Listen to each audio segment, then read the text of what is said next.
Hello dear students, welcome to my channel Education Simplified by OCDC. This is Vinod Kumar Garg. सो अगर आप PGI-MER limited departmental examination की preparation कर रहे हैं for the post of senior administrative assistant और UDC, then ये video आपके लिए बहुत इम्पॉर्टेंट है. सो मेरे द्वारा एक paid video series Hindi explanation के साथ शुरू की जा रही है.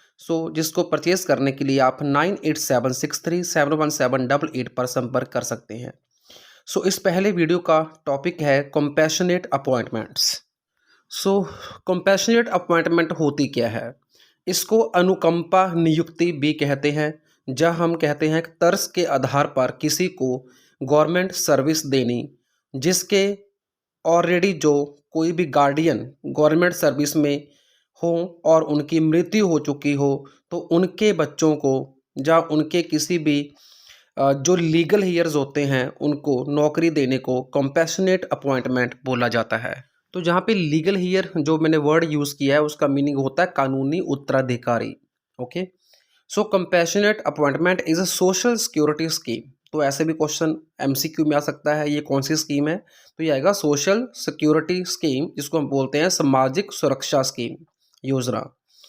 It was launched by government of India. Bharat सरकार के द्वारा इसको लॉन्च किया गया था. टू ग्रांट अपॉइंटमेंट मतलब नियुक्ति पत्र जारी करने के लिए to a dependent family member on compassionate basis, तर्ज के आधार पर परिवार के किसी मेंबर को नौकरी देने के लिए.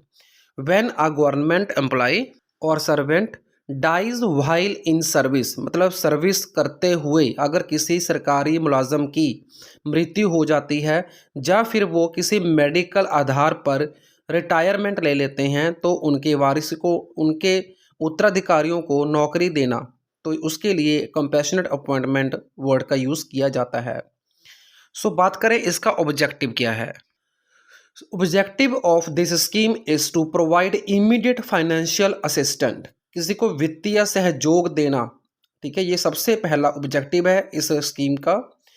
To the family who is left in poverty, के जो परिवार किसी तरह की गरीबी से यूज़ रहा है, गरीबी में है, तो उनको फाइनेंशियल असिस्टेंट वित्तीय सहायता देना, ये इसका ऑब्जेक्टिव है. And without any means to sustain their livelihood, मतलब वो अपनी रोज़मर्रा की ज़िंदगी को चलाने के लिए अगर उसके पास कोई साधन नहीं है, कोई मीन्स नहीं है, तो उनके किसी मेंबर को, परिवार के किसी मेंबर को नौकरी देना, ये सबसे बड़ा उद्देश्य है इस सोशल सिक्योरिटी स्कीम का.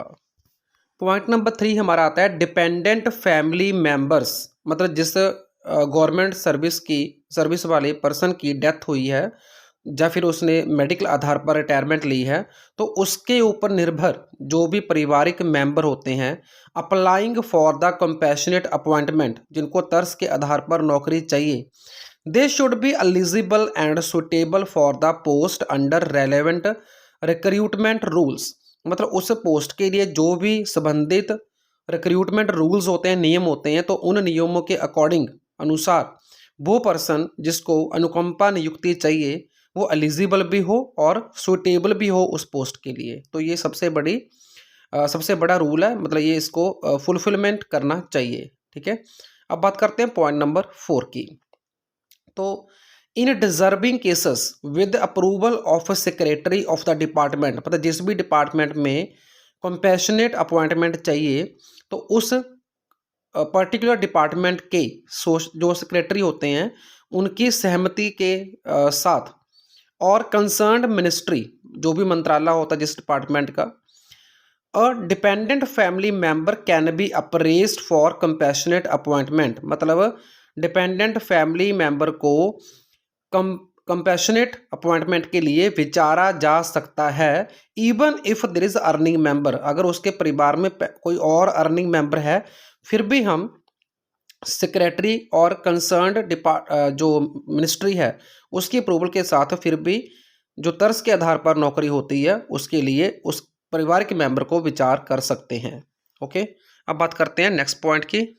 पॉइंट नंबर 5 हमारा है children born from all void और voidable marriage irrespective of the personal law applicable to their parents are eligible for compassionate appointment in the government services said the high court of Karnataka.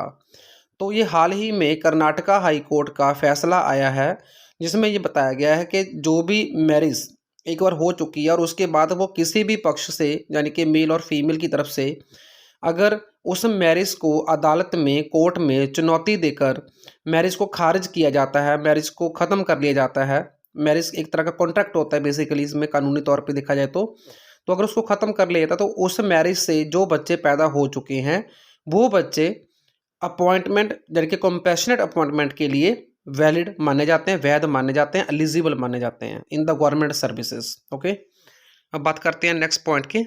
So next point में हमारा आता है, ये question आपको पूछा जा सकता है एग्जाम में कि कंपैशनेट आधार पे किसको अपॉइंटमेंट दी जा सकती है।